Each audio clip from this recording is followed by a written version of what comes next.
"We'll be gentle tonight," Haywin whispered, but her voice cracked halfway through. I stood in their bedroom doorway, my thrift store jeans feeling threadbare against the silk sheets I'd washed 100 times as their nanny. The city sprawled beyond floor-to-ceiling windows, Los Angeles glittering like scattered diamonds, a world I'd never belonged to, no matter how many nights I'd spent here. Kyungmi sat on the edge of the bed, mascara streaked down her cheeks. Her hands twisted in her lap like she was trying to hold herself together. She'd been crying before I arrived, maybe for hours. Haywin stood by the window, her reflection ghostly in the glass. A superstar who'd forgotten how to breathe. Her silk blouse hung open at the collar, and I could see her pulse hammering in her throat. Neither of them had touched me yet. Neither of them had explained why tonight felt like a funeral. "Seun." Kyungmi's voice broke on my name. "You don't have to." "Stop." I couldn't hear apologies, couldn't survive confessions. "Just don't." 3 days ago, they told me the truth. 6 months before that, I'd walked through their penthouse door for the first time, desperate and drowning. The nanny agency, some professional-looking website I'd found online, promised good pay, live-in arrangements, flexible hours.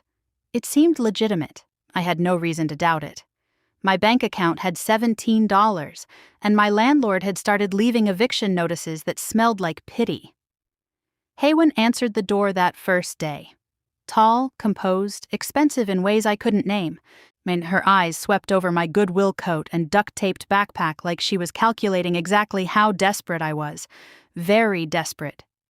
"You're early," she said. "Not warm, not cold, just factual." "I'm punctual." I tried to sound professional instead of terrified. Kyungmi appeared behind her, softer somehow. Warmer. She smiled, and it almost reached her eyes. "You must be Seun. Come in. Yoonji's very excited to meet you. We told her someone special was coming to play with her today." The penthouse had everything. Yoonji's playroom, a chef's kitchen, and Kyungmi's soundproofed studio tucked at the end of the hall. A space filled with equipment I didn't understand, and music I felt in my chest. Yoonji was 5 years old, gap-toothed, and fearless. She grabbed my hand within 30 seconds of meeting me. "Do you like painting?" she asked, dragging me toward her room. "I love painting." "Me too. Can you paint with me? I have lots of colors." I glanced back at Haewon and Kyungmi. They stood together in the hallway, close enough that their shoulders touched. Something passed between them, a look I couldn't read yet. "Yoonji calls us both Mommy," Kyungmi explained quietly. "I hope that's okay." "Of course." What I didn't say, I'd already figured out they were together. The way Haewon's hand lingered on Kyungmi's lower back. The way they moved around each other like choreography they'd perfected over years. They were public about it too. I'd seen the headlines. The perfect power couple. Grammy-winning singer and legendary producer. Out, proud, untouchable. I was just the nanny. Weeks bled into months. Late dinners became routine. Yoonji would fall asleep, and I'd find myself at their kitchen island, sharing wine I couldn't afford and conversation that felt too easy. Kyungmi talked about music like it was religion. Haewon talked about everything else like she was solving equations. I mostly listened, drowning in the privilege of being seen by women who could have ignored me completely. Then, small things started shifting. Haewon's hand on my shoulder when she passed behind my chair. Kyungmi's eyes lingering on my mouth when I laughed. The way they both went quiet when I walked into a room, like I'd interrupted something. I told myself I was imagining it. Told myself they were kind. And I was lonely, and my brain was inventing patterns that didn't exist. Then one night, Kyungmi kissed me. It was past midnight when I heard the music still playing from Kyungmi's studio. She'd been working for 12 hours straight. I made tea and walked down the hall, knocking softly before pushing the door open. "You should go to bed," I said softly. She looked up at me, eyes red-rimmed and exhausted. "I can't. The label needs this by morning." "Then let me help." I don't know who moved first. But suddenly her mouth was on mine, desperate and soft and tasting like chamomile. My back hit the soundboard. Her hands framed my face like I was something precious. When we broke apart, she was crying. "I'm sorry," she whispered. "God, I'm so sorry." "Don't be." "Haewon knows," Haewon said from the doorway. I froze. Kyungmi went pale. Haewon walked into the studio, her expression unreadable. She stopped in front of me, not close enough that I could smell her perfume, something expensive and floral that probably cost more than my rent. "We've been trying not to do this," she said quietly. "Trying to be professional, trying not to complicate your life." "You're not complicating anything." "We are." Kyungmi's voice shook. "Because we both want you, and that's not fair to you." Haewon's hand lifted to my face, thumb brushing my cheekbone with unbearable gentleness. "Tell us to stop." I couldn't, didn't want to. "Don't stop." That was 2 months ago. Since then, we'd existed in stolen moments. Late nights after Yoonji was asleep, mornings before she woke, touches that lingered too long, kisses that tasted like secrecy and need. I fell in love with both of them, and they fell back. Then 3 days ago, everything shattered. They sat me down in the living room, on hands clasped together like they were bracing for impact. "We need to tell you something," Haewon said. Kyungmi's eyes were already wet. The words came slowly, painfully. Their independent label was drowning. 40 million in debt to a conservative Korean-American investment firm. The market had shifted. Projects underperformed. Revenue collapsed. Mr. Kwon, the man who owned their debt, had made an offer. Forgive everything. Inject 30 million more. Save the label, save their artists, save the 50 employees who depended on them. One condition: Haewon and Kyungmi would both enter arranged marriages to Mr. Kwon's sons. A double wedding, a merger of families and empires. "The announcement goes public in 48 hours, Haewon said, her voice hollow. "We signed the contracts yesterday," Kyungmi whispered. I couldn't breathe. I couldn't process. "You're just telling me now?" "Because we're cowards." Haewon's composure cracked. "Because saying it out loud makes it real." "We have tonight," Kyungmi said, desperation bleeding through every word. "One night before the world knows, before we belong to someone else." Now, standing in their bedroom, I understood. This was goodbye, dressed as intimacy. Haewon turned from the window, her eyes burning. "If you want to leave, we'll understand." "I don't want to leave." Kyungmi stood, closing the distance between us. Her hand found my waist, tentative and trembling. "Then stay," she breathed. "Let us love you one last time." Haewon moved behind me. Her breath warmed my neck. The door clicked shut, and I stopped thinking about tomorrow. As the door closed, and the silence that followed felt like the world holding its breath. Haewon's hand was still on my waist from where she'd guided me inside. Kyungmi stood close enough that I could feel the heat radiating from her body. Neither of them moved.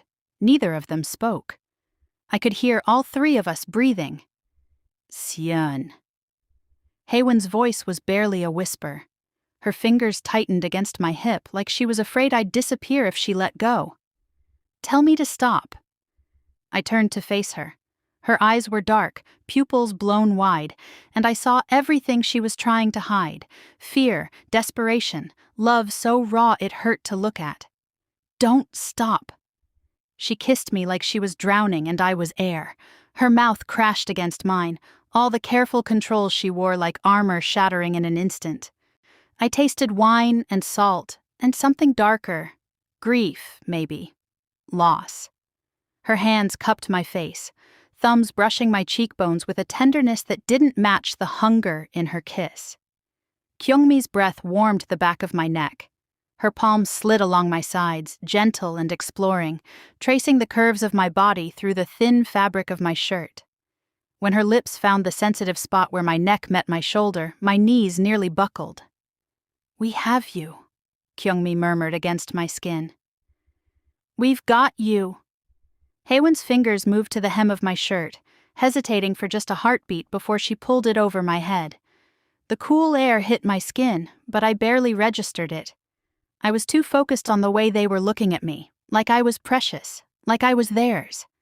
Kyungmi's blouse hit the floor next, then Haewon's, skin against skin, a warmth flooding every point of contact. I was sandwiched between them, soft curves pressed against my back and front, and I'd never felt safer or more terrified in my life. Haewon's mouth moved lower, tracing my collarbone with her tongue. Her hands worked the clasp of my bra, and when it fell away, she made a sound low in her throat that sent heat pooling in my stomach. "Perfect," she breathed. Then her mouth was on my breast, tongue circling, teeth grazing gently. My back arched involuntarily, pressing into Kyungmi behind me. She made a soft noise of approval, her hand sliding around to cup my other breast, thumb brushing over the sensitive peak. "God," Kyungmi whispered, "you're so beautiful." They guided me backward until my legs hit the edge of the bed. I sat, and they followed, kneeling on either side of me. For a moment, we just looked at each other, three women tangled in something impossible and inevitable. Then Haewon kissed me again, slower this time, deeper. Her hand slid into my hair, tilting my head back to give her better access. Kyungmi's mouth found my shoulder, my neck, the curve of my jaw. I was drowning in sensation. My jeans came off, then theirs. Underwear disappeared piece by piece until there was nothing between us except breath and want, and the unbearable knowledge that this was temporary. Haewon's hand trailed down my stomach, and when her fingers slipped between my thighs, I gasped into her mouth. "You're so wet," she murmured, voice rough with need. "Is this for us?" "Yes." The word came out broken. "Always."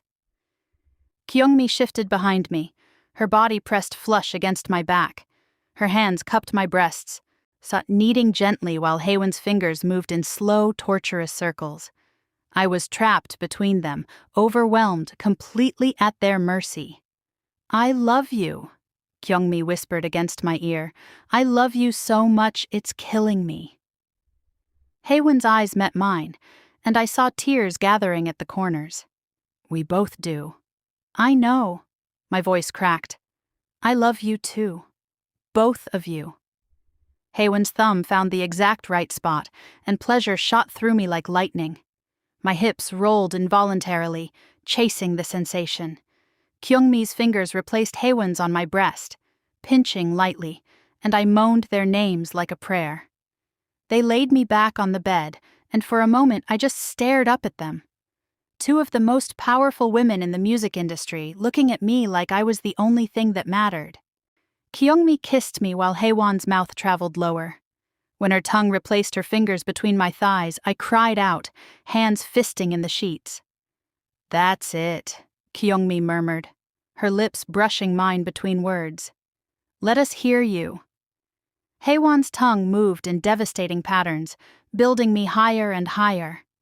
Kyungmi's hand slid down to join hers, fingers slipping inside me while Haewon's mouth focused on that bundle of nerves that made stars explode behind my eyelids. I came apart with both their names on my lips. They didn't stop, didn't give me time to recover. Kyungmi shifted, positioning herself above my face, and I understood what she wanted. I pulled her down, tasting her for the first time, and the sound she made was the most beautiful thing I'd ever heard. Haewon moved up my body, kissing me deeply, I letting me taste myself on her tongue. Then she straddled my thigh, grinding down slowly, and I felt how wet she was. We moved together, a tangle of limbs and mouths and desperate touches. I made Kyungmi come with my tongue while Haewon rode my thigh, her breath coming in sharp gasps. When she shattered, she collapsed against me, trembling. We rearranged ourselves, trading places. I kissed my way down Haewon's body while Kyungmi's hands explored every inch of skin she could reach. Haewon's fingers threaded through my hair, guiding me exactly where she needed me. "Don't stop," she gasped. "Please don't stop." I didn't. Time became meaningless. We existed in a loop of pleasure and pain and love so fierce it felt like dying. Every touch was goodbye. Every kiss was a promise we couldn't keep.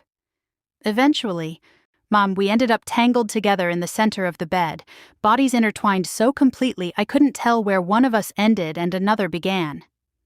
Kyungmi's head rested on my shoulder. Haewon's arm was draped across both of us. Our breathing slowed. Sweat cooled on overheated skin.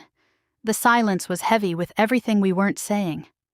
"I wish we could stay here forever," Kyungmi whispered.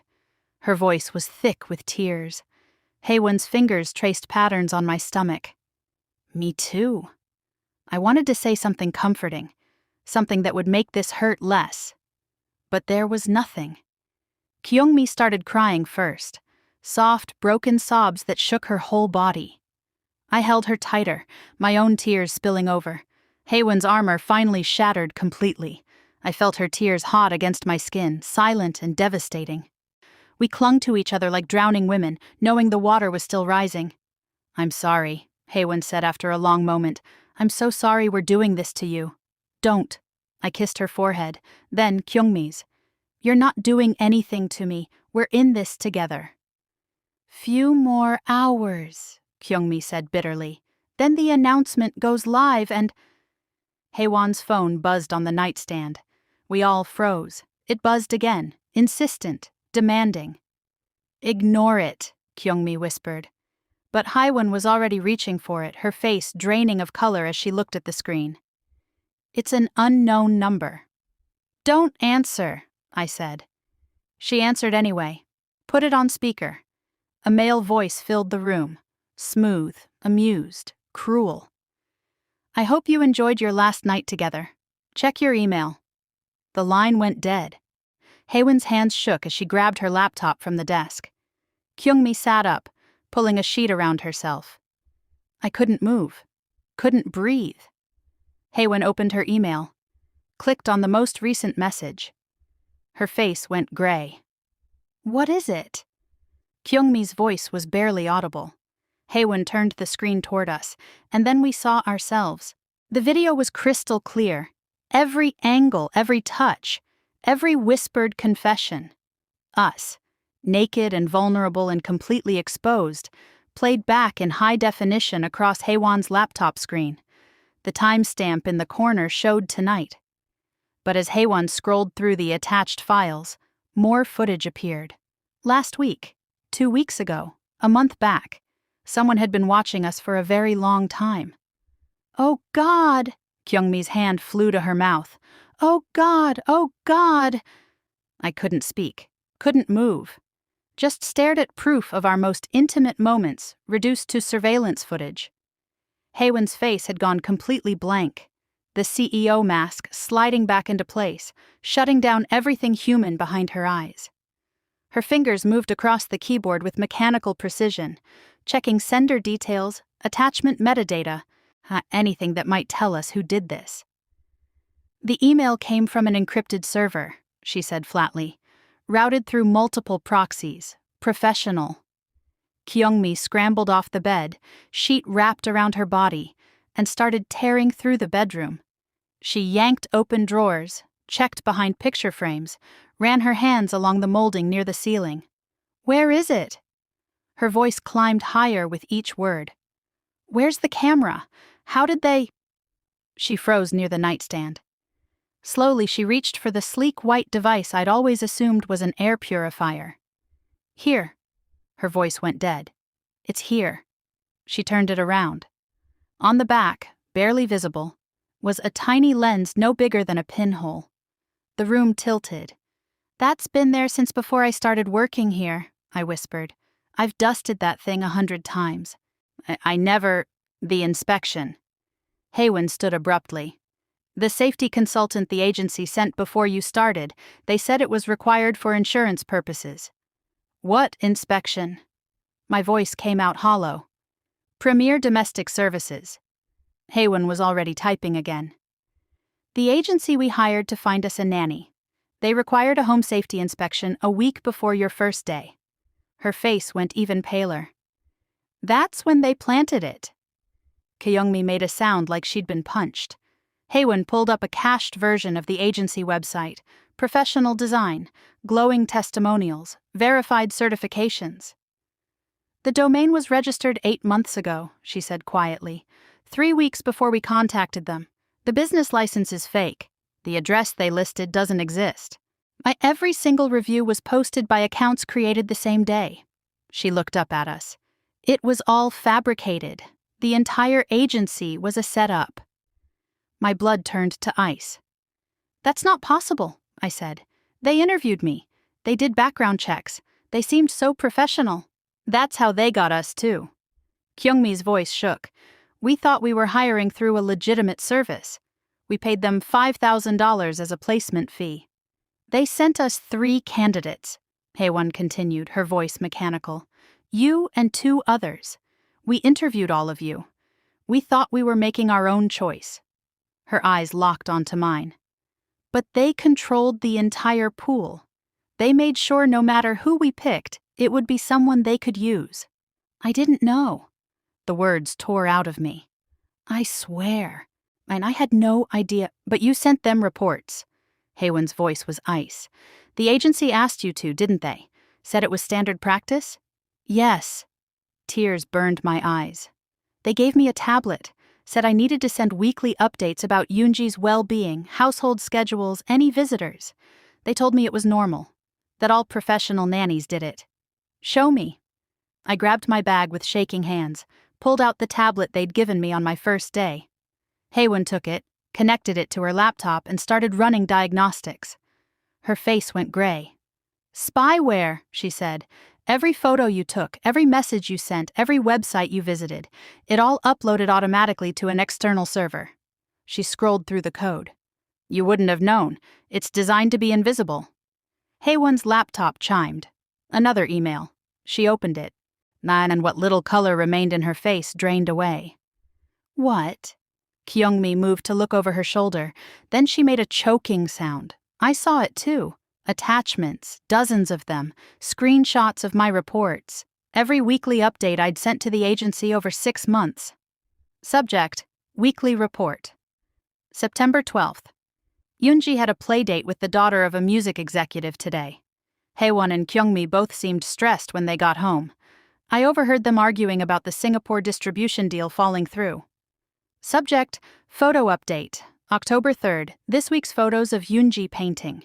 Note, Kyungmi's new studio equipment visible in background, including the prototype soundboard they've been developing. Subject, household schedule. November 8th.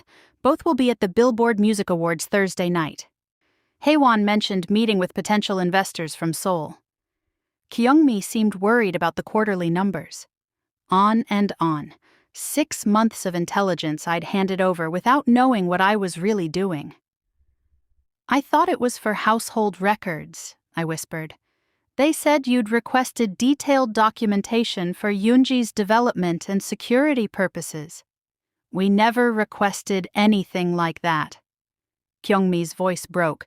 We just wanted someone to take care of our daughter. Haewon kept scrolling. Her hands were shaking now.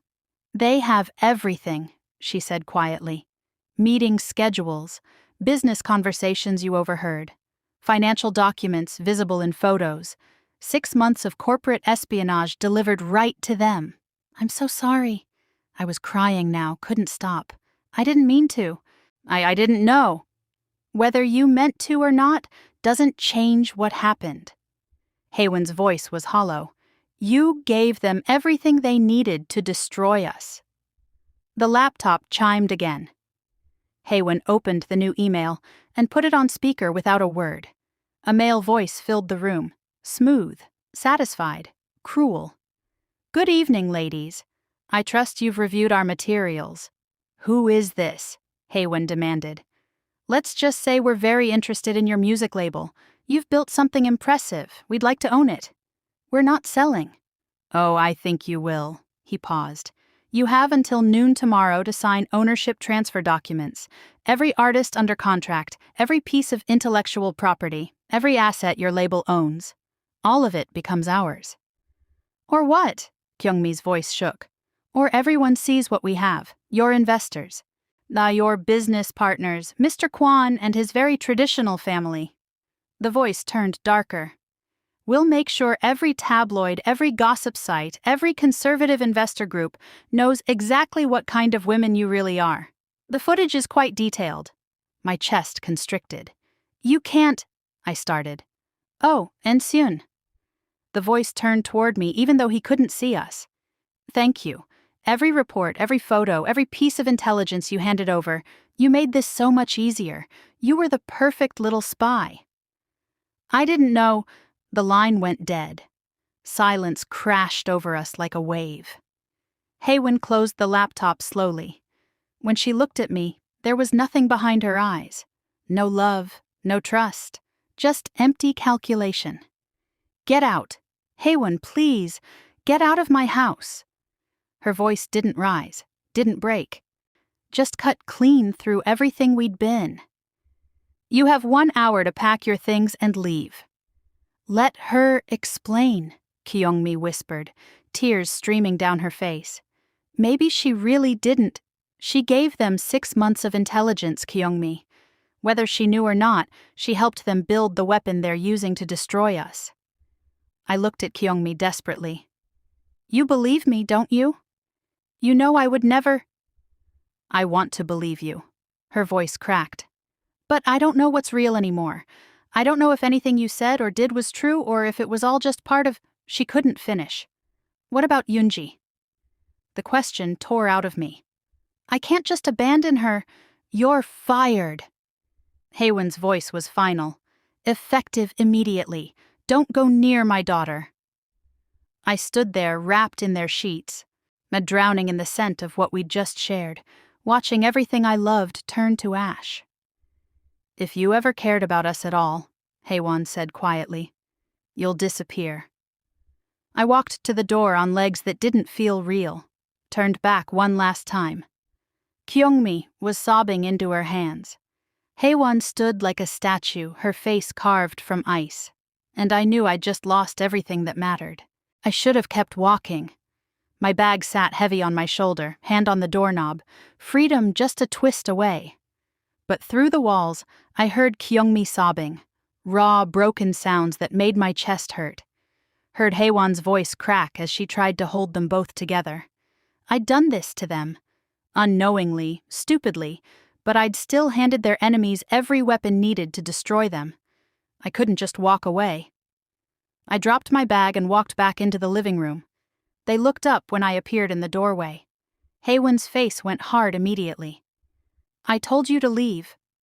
"I know," my voice shook, "but I can't, not like this." "You've done enough." Haewon stood, putting herself between me and Kyungmi, protective even now. "Get out before I call security."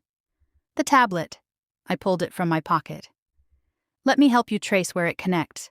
There has to be proof of who's behind this, something we can use."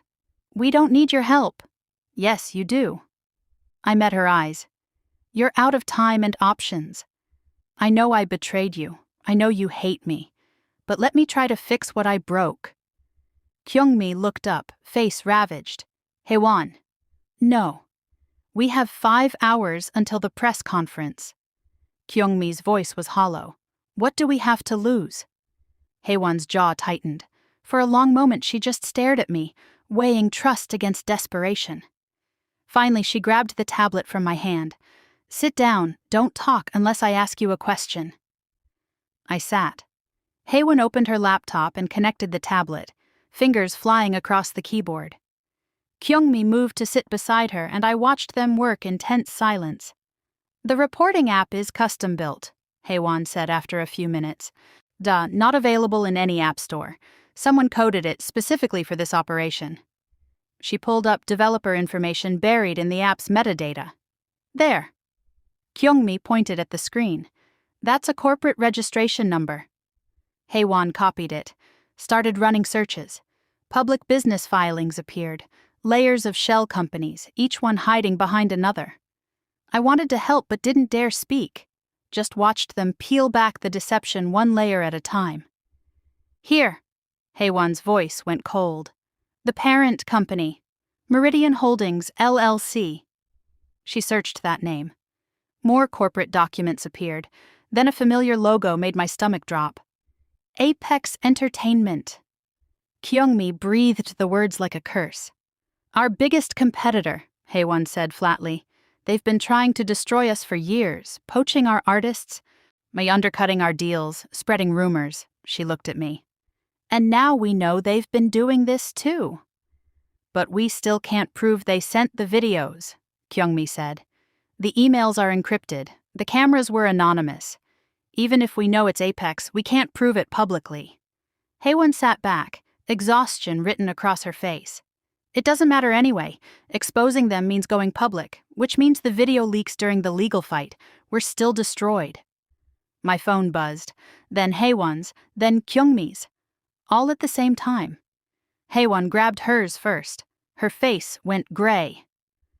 What? Kyungmi looked over her shoulder, then made a choking sound. I checked mine with shaking hands. An email. From the same encrypted address that sent the original blackmail. The subject line, TikTok. The body contained one sentence and an attachment. In case you're thinking of being clever, enjoy the preview. The attachment was a video file. Thumbnail showed the three of us in bed. Haewon didn't open it, just stared at her phone like it was a bomb. They're reminding us they have everything, she whispered, making sure we know there's no way out. Kyungmi stood abruptly and walked to the window, arms wrapped around herself. The sun was starting to rise, painting the sky in shades of pink and gold, beautiful and cruel. We could just sign over the label, she said quietly. Give them what they want. At least the video stays buried. We go through with the marriages, keep Mr. Kwan's money, protect Yoonji from the scandal. And lose each other. Haewon's voice broke. Spend the rest of our lives married to men we don't love, and watching Apex profit from everything we built. Better than losing everything. Is it? Neither of them had an answer. I looked at the laptop still open on the coffee table, at the corporate filing documents still pulled up on screen. Can I see something? I asked quietly. Haewon didn't respond, but she didn't stop me when I reached for the laptop. I scrolled through the Apex Entertainment corporate documents. Board members, major investors, financial disclosures. Then I saw it. A name that made my blood turn to ice. Oh my God. What? Haewon's attention snapped back to me. I turned the laptop around so they could see, pointed at the name listed as a major investor in Apex Entertainment's parent holding company, Kwon Jae-sung, Mr. Kwon.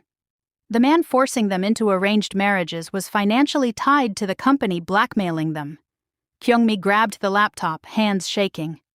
That can't be right. That's 3-year board membership, Haewon read, her voice hollow.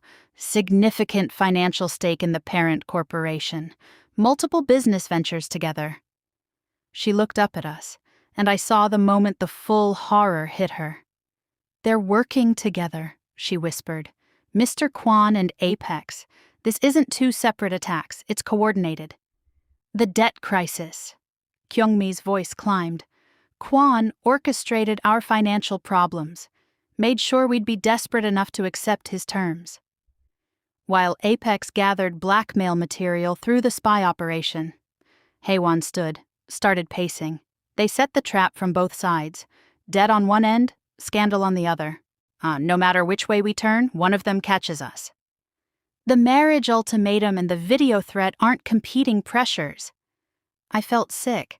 They're designed to work together. If you accept the marriages, Apex can threaten to leak the video and destroy them. If you refuse the marriages, you go bankrupt and Apex buys your label for nothing. We never had a choice. Kyungmi's voice went dead. Every option was rigged from the beginning. Haewon pulled up more documents, cross-referencing dates. Her face got paler with each discovery. Kwon invested in Apex's parent company 3 years ago, right before our expansion into international markets, right before we took on the debt. She looked at Kyungmi. He's been planning this for years. Why? Kyungmi's voice cracked. Why go through all this trouble? Why not just buy us out legitimately? Because we'd never sell. Haywon's laugh was bitter. We built this label from nothing. It's ours. The only way they could take it was to destroy us first. My phone buzzed again. So did theirs. This time it was a text message from Mr. Kwan's assistant. Car departs for press conference in 90 minutes. Both Ms. An and Ms. Shin required. Formal attire. Photographers will be waiting. Please arrive with appropriate smiles. Haewon stared at her phone. Then at the laptop screen showing Mr. Kwan's name tied to Apex. Then at Kyungmi. Even knowing the truth doesn't give us a way out, she said quietly. We can't prove the conspiracy without months of legal investigation. We can't go public without the video leaking, and in 90 minutes, we have to get in that car and smile for cameras while we sign our lives away. Kyungmi moved to stand beside her. Their hands found each other automatically. What do we do? Kyungmi whispered. The question hung in the air like smoke. Outside, Los Angeles was waking up. People starting their normal days, drinking coffee, going to work, living lives that weren't falling apart. Inside this penthouse, we had 90 minutes to figure out how to fight an enemy who'd spent 3 years making sure we couldn't win. Haewon looked at me, really looked at me, and for the first time since she'd told me to leave, I saw something other than anger in her eyes. Desperation. You got us into this, she said. Tell us how to get out. I had no answer. Just guilt and grief, and the terrible knowledge that sometimes love isn't enough to save you. They were giving up. I watched Haewon zip her dress with mechanical precision, her face blank as stone. Kyungmi sat at the vanity applying makeup with shaking hands, tears cutting tracks through the foundation she'd just applied. 75 minutes until the car arrived to take them to their own execution. This doesn't solve anything, I said. My voice came out desperate. If you go through with the marriages, Apex still has the tape. They'll still force you to sign over the label.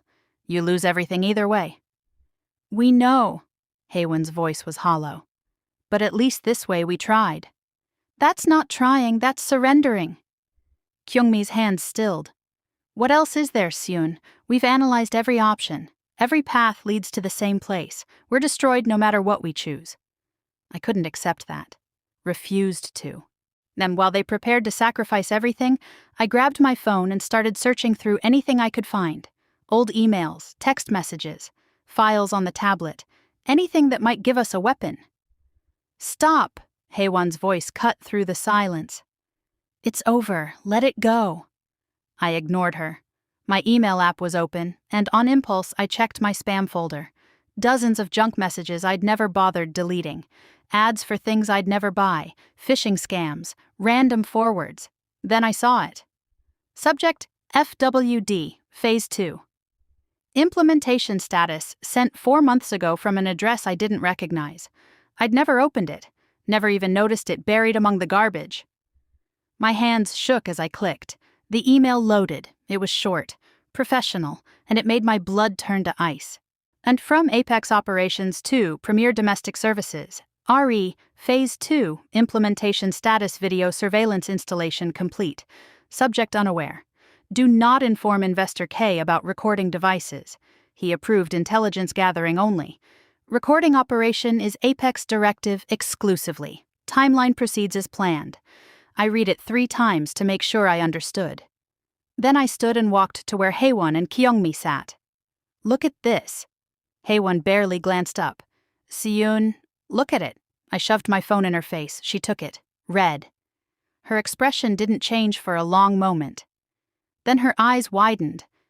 Kyungmi, read this. Kyungmi leaned over, scanning the email. Her breath caught.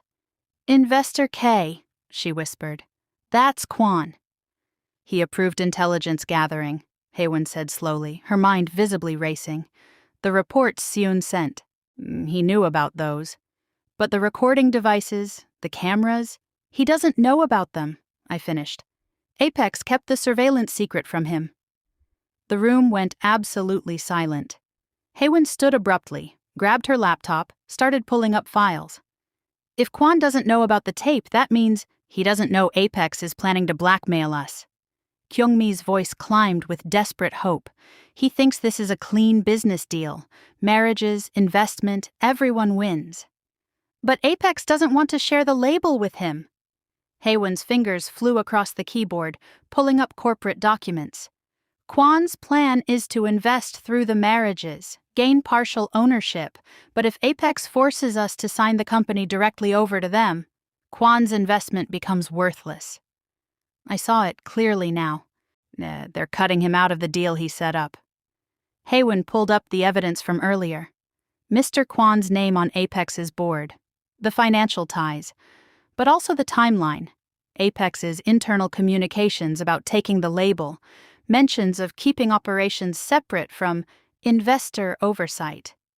They're betraying him, Haewon breathed, using his marriage arrangement as cover while they steal the prize for themselves. Kyungmi grabbed Haewon's arm. If we tell him, if we show him proof that Apex is cutting him out, he'll turn on them. Haewon's voice filled with something I hadn't heard in hours. Hope. He'll have to. They made a fool of him. And if the tape leaks, his reputation gets destroyed too, I added. His son's publicly humiliated, his traditional family image in ruins. He's collateral damage Apex is willing to accept. Haewon checked her phone. 50 minutes until the car arrived.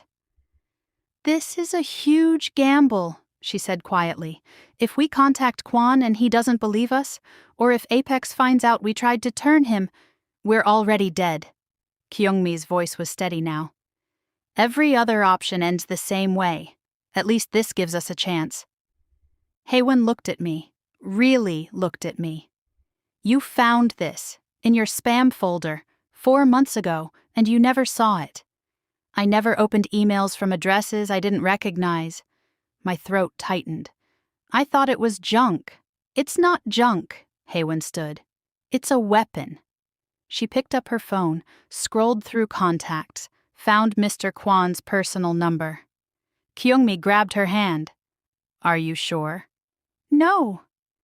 Haewon's finger hovered over the call button. But I'd rather die fighting than live on my knees. She pressed call. It rang twice before he answered. The car will be there in 45 minutes. His voice was cold, businesslike. Why are you calling?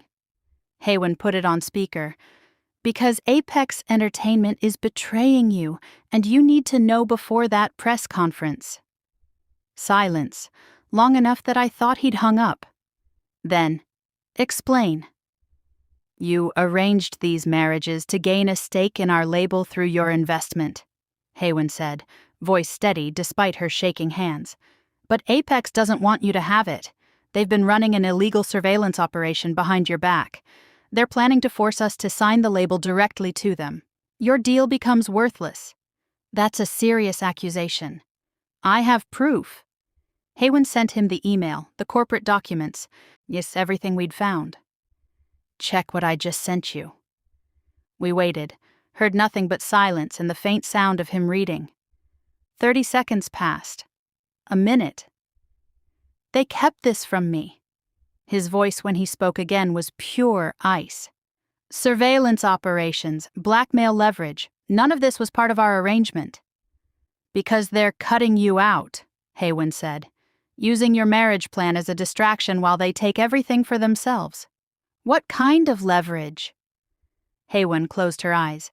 Explicit videos, of the 3 of us, recorded without our knowledge. They're planning to use it to force us to sign over the company.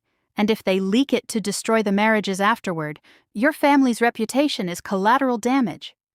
The silence stretched so long I thought the call had dropped. Then Kwan's voice came back, quiet and lethal. They used me, set me up to look like a fool, risked my family's name for their corporate theft. If that tape goes public, your sons are humiliated nationwide, Haewon said. Your traditional image destroyed, everything you built gone. I want them destroyed. No hesitation, just cold rage. Completely. Then help us. Haewon's voice didn't waver. Cancel the marriages. Forgive our debt. We'll give you everything we have on their illegal operations. You use your board position to tear them apart from the inside. And the tape. We bury it. Together. Mutually assured silence. None of us can afford for it to surface. I'm calling off the press conference now, Kwon said. Citing irreconcilable business conflicts. I'll be in touch within the hour with next steps. Stay where you are. The line went dead. We stared at each other. Did that just happen? Kyungmi whispered. Before anyone could answer, Haewon's phone buzzed. A news alert. Breaking. Businessman Kwon Jae-sung cancels engagement announcement. Cites fundamental business incompatibilities with partners. Kyungmi's phone buzzed next. Another alert. Apex Entertainment faces emergency board investigation following investor accusations of corporate misconduct. He did it, I breathed. He's actually doing it. Haewon pulled both of us close. For the first time in hours, I felt her breathe. Then her phone rang. Unknown number. We all froze. She answered, put it on speaker. A male voice filled the room, cold, unfamiliar. You think you've won. You just made this so much worse. The sound of typing, fast, purposeful. The video goes live in 60 seconds. The line went dead. 60 seconds. That's how long we had before the video went live and destroyed everything. Haewon was already calling Kwon back, phone pressed to her ear with shaking hands. They're releasing it right now. The video. It's happening. I'm handling it. Kwon's voice came through sharp and controlled. Stay off social media. Don't look at anything. I'll call you back. The line went dead. We stood frozen in the living room. Kyungmi grabbed her phone, started refreshing Twitter, then Instagram, then Google News. Don't, Haewon said, but her voice had no strength behind it. I pulled out my phone too, searched our names. The label's name, hashtags that might trend if a scandal broke. Nothing. 1 minute passed, then 2, 5. My heart hammered so hard I could hear it in my ears. Maybe they're bluffing, Kyungmi whispered. Haewon's phone rang. She answered immediately. The video won't go public. Kwon's voice cut through our panic. My team intercepted the upload. I used my board access to trigger an emergency lockdown on Apex's servers. Kyungmi made a sound somewhere between a laugh and a sob. It's blocked? Haewon's voice cracked. Completely, but this isn't over. They'll retaliate however they can. He hung up. The silence that followed felt surreal. Kyungmi collapsed onto the couch, crying so hard her whole body shook. Haewon stood perfectly still, staring at nothing. I didn't know what to do. Didn't know if I was allowed to comfort them, or if I should just leave now that the immediate crisis was over. Haewon's laptop chimed. She opened her email, and her face went gray. I'm from Apex Entertainment Executive Office. You think Kwon can protect you? We still have backup copies. Drop the investigation immediately or we release everything. We'll burn together. Haewon forwarded it to Kwon without a word. His response came back in under a minute. Let them threaten. I'm filing criminal charges now. My attorneys are already moving. 2 hours later, the news broke. Breaking. Apex Entertainment under federal investigation for alleged corporate crimes. I should have left then. The danger was over. They didn't need me anymore. But when I picked up my bag, Haewon's voice stopped me. It's almost dawn. Just stay. We'll figure everything out later. So I stayed. I slept on the couch that first night, or tried to. Mostly I stared at the ceiling, listening to the city wake up outside. And wondering if later meant they wanted me here or were just too tired to deal with me leaving. The next 48 hours were strange. I existed in their space but didn't belong. Made coffee, stayed quiet. Watched the news reports about Apex's collapse on their TV, federal agents raiding offices, executives arrested, other victims coming forward. Haewon and Kyungmi dealt with lawyers, gave statements to investigators, handled the fallout. We barely spoke. I caught them looking at me sometimes, but neither of them said anything. On the third day, a courier arrived with legal documents. Haewon opened the envelope and read aloud, voice shaking. In consideration for cooperation in federal investigation and exposure of corporate fraud, and all outstanding debt obligations in the amount of $40 million are hereby released and forgiven in full. She looked up, eyes wet. We're free. The debt's gone. Kyungmi started crying again. I stayed silent in the corner of the room, not sure if I was part of this moment or just witnessing it. A small voice came from the hallway. Why is everyone crying? We all turned. Yoonji stood in her pajamas, rubbing her eyes. Is Seun leaving again? Her voice got smaller. Did I do something wrong? No, sweetheart. Kyungmi wiped her eyes quickly. Come here. Yoonji walked over, but her eyes stayed on me. You packed your bag before, she said quietly. You were going to leave without saying goodbye. My throat closed up. I didn't want to, I managed, but sometimes grown-ups make mistakes. Are you staying now? I looked at Haewon. More than at Kyungmi. I don't know, I said honestly. That's not my choice to make. Haewon stood abruptly and walked to the window. Kyungmi set Yoonji down gently. Go back to your room, baby. Give us a few minutes. But, please. Yoonji left reluctantly, looking back over her shoulder. The moment her door closed, Kyungmi turned to me. I never stopped loving you, she said, voice breaking, even when I was so angry I could barely look at you. The worst part wasn't thinking you were a spy. It was thinking I'd never get to tell you how much you meant to me. Kyungmi, I'm sorry. I'm so sorry I didn't believe you. I crossed the room and pulled her into my arms. I understood, I whispered. I would have doubted me too. Haewon's voice cut through from the window. I don't know how to do this. We both turned. She was still facing away, but I could see her reflection in the glass, tears running silent down her face. I built walls to survive, she said quietly. And then you came into our lives and made me want to tear those walls down, made me believe in something more. She finally turned to face us. When I thought you'd betrayed us, it wasn't just anger, it was terror. Because I'd let you in. I'd let myself love you. And loving someone means they can destroy you. She wiped her eyes roughly. I'm not good at this, at being vulnerable, at trusting again. But I want to try. Her voice cracked. If you'll stay, if you'll be patient with me. I never wanted to leave, I said. I love you, both of you. Haewon closed the distance and pulled me into her arms. Kyungmi wrapped around both of us from behind. We stood there holding each other like we were the only solid things in the world. Stay, Haewon whispered. Please stay. I'm not going anywhere. 3 months later, I woke up in their bed with sunlight streaming through the windows.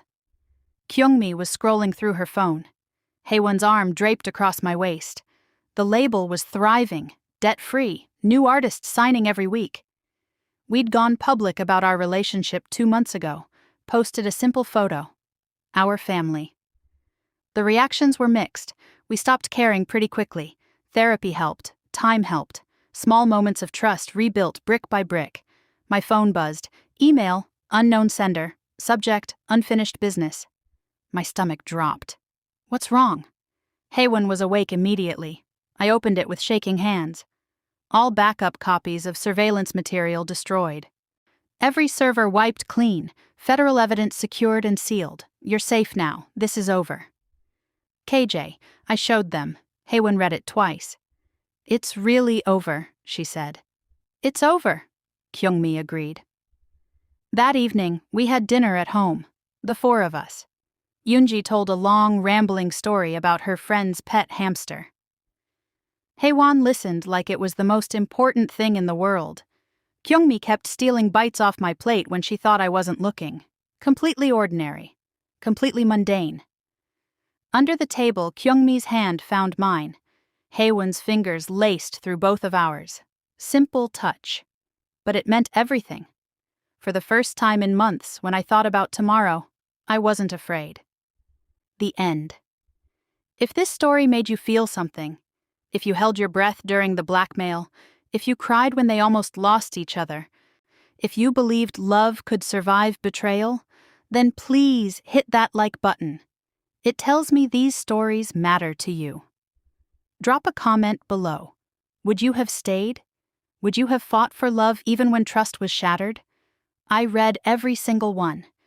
And if you want more stories like this, raw, emotional, real love that doesn't come easy, subscribe and turn on notifications. Because some love stories aren't about fairy tales. They're about choosing each other even when it's hard. Thank you for being here. Thank you for feeling this with me. Until the next story.